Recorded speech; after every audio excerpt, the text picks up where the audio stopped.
여보세요? 네, 안녕하세요. 엑스파일입니다. 네, 안녕하세요. 네, 김진호입니다. 네. 이름 공개해. 아, 이제 아니, 김호 PD님으로. 네. 제가 이렇게 지금 뉴스를 좀 읽다 보니까 네. 또 부동산 방송을 만드니까 네.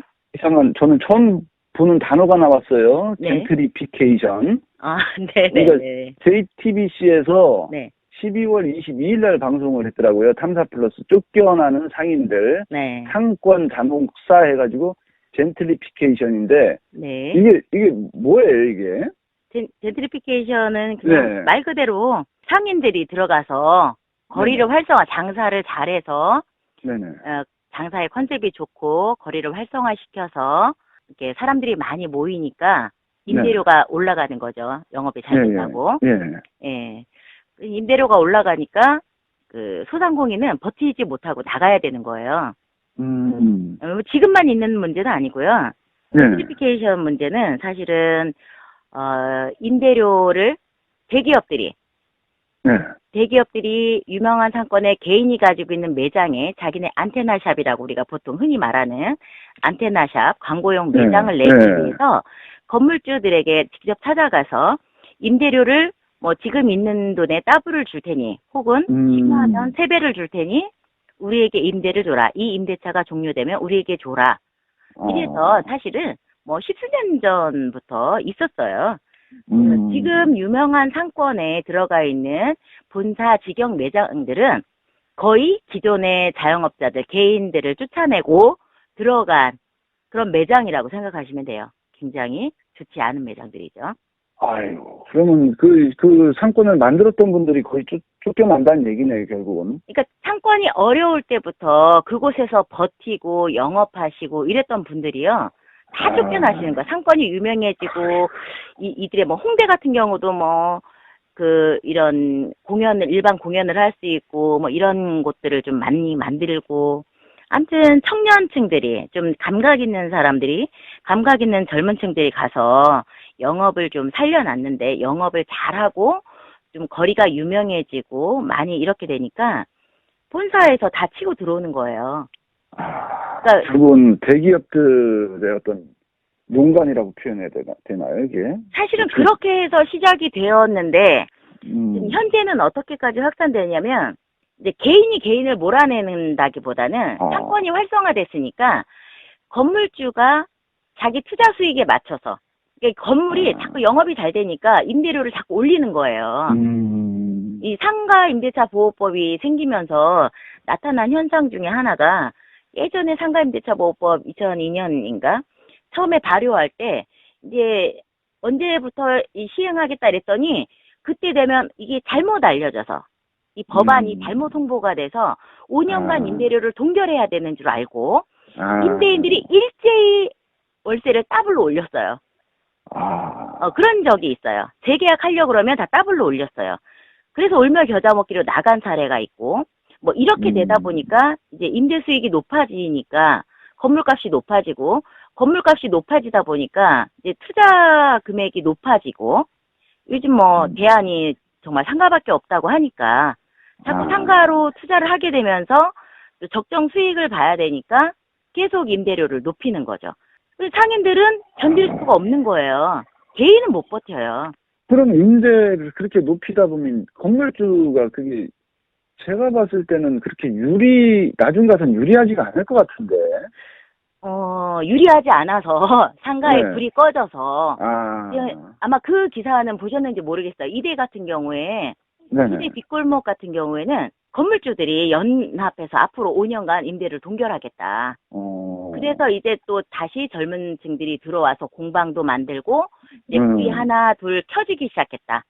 이렇게 상권이 몰락할 줄 몰랐는데 함께 사는 거구나 이렇게 생각해서 이렇게 지금 이제 새로 시도하고 있는 건물주들이 연대해서 우리 임대료 올리지 말자. 이렇게 합의해서 그렇게 상권이 다시 살아나고 있는 사례가 있긴 한데 이거는 전제 조건이 있어요. 이곳은 기존 임대인들이 그렇게 변화가 없는 거예요. 새로운 임대인이 없는 거예요. 건물주가 바뀐 게 없어요. 많지가 않아.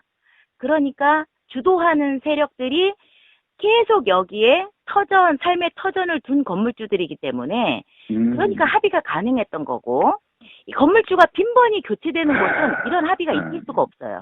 그러니까 그런 게 좀 어렵죠. 그러니까 기존의 상권을 만들어서 활성화시켰는데 계속 건물주가 바뀌면서 네. 건물이 활성화되니까 건물값이 올라가고 네. 올라가니까 올라간 값만치 내가 주고 왔으니까 월세 또 올려야 되고 네네. 그러다 보면은 월세를 못 내가지고 장사가 안 되고 네. 그러면서 맞아요. 악성화 이 악성고리를 끊을 수 있는 방법은 없나요? 악순환하고 있죠. 악순환하고 있는데 그러니까 중요한 건 이제 새로운 건물주들이 그렇게 이제 인상을 하다 보니까 기존 건물주들도 야, 옆에 건물값이 얼마라서 얼마 받는데 내 건물도 시세에는 맞춰야 된다. 뭐 이러면서 덩달아 오르는 거죠. 사실 어느 한 중심축이라도 내 투자비는 과거에 투자했으니까 그렇게 투자 수익을 높이 볼 건 아니거든요. 네. 그러니까 좀 어떤 주변의 어떤 시세라기보다는 좀 중심을 잡고 내 임대료를 좀 동결한다 그럴까? 예, 좀 동결해주는 어떤 그런 결단을 해주시는 분이 계시면 그분을 비교하게 되거든요. 그러면서 자꾸 중심을 잡아가게 되거든요. 높은 임대료와 낮은 임대료를 이렇게 보면서 이렇게 점점 형평을 잡아가게 돼요. 그래서 건물값도 급등하지 않아요. 상권이 떴다고 건물값이 급등하는데 상권을 띄운 건 그 임차인들이거든요. 노력해서. 요즘 같이 창업이 어려운 시대에 그 톡톡 튀는 아이디어로 그 톡톡 튀는 컨셉으로 영업을 살려놓고 거리를 활성화시켜놨더니 기존의 그 컨셉을 제대로 이렇게 승계할 수 있는 사업자들이 없어요. 자영업자들이 없는데도 임대료를 올려서 기존 세입자들 내쫓는다? 그럼 기존의 상권의 컨셉을 유지할 수가 없죠. 그러면 죽게 되겠죠, 상권이. 그러니까 서로 악순환인 거예요. 그래서 누군가는 기존 건물주라면 바뀐 건물주가 아니라면 바뀐 건물주에 따라서 가는 게 아니라 내 건물은 내 건물 시세대로 내가 영업한, 내가 계약한 내 임차인, 내 임차인을 내가 보호하는 거죠, 건물주가. 그러니까 건물주와 그 임대인과 임차인은 적이 아니라 동지예요. 적이 아니라 동지니까 서로 영업이 잘 되면 내가 좀 올려드리는 수준이어야 되고 영업이 어려우면 임대료를 정말 깎아줄 수도 있어야 돼요. 그렇죠. 그런 결단이 필요한 거고 젠트리피케이션 문제는 인식의 전환이 없으면 이거는 회복하기 어렵죠. 이건 정부가 개입해서 해결될 일이 아니에요. 개인의 소유권을 누가 제한할 수 있겠어요. 이건 그렇죠. 누구의 개입도 필요 없고 임대인과 임차인들이 서로 적이 아닌 동지다. 그리고 임차인도 임대인의 이 건물에 들어와서 자기의 컨셉을 잘 살려서 사업화해서 정말 이게 이제 안정권에 들며 그걸로 또 다른 사업, 제2, 제3의 사업을 할 수 있는 거잖아요. 그렇죠. 그러니까 서로 연대의 관계다라는 것, 그런 인식을 가져야 이 문제는 좀 더 개선되지 않을까라는 생각이 듭니다. 알겠습니다. 네.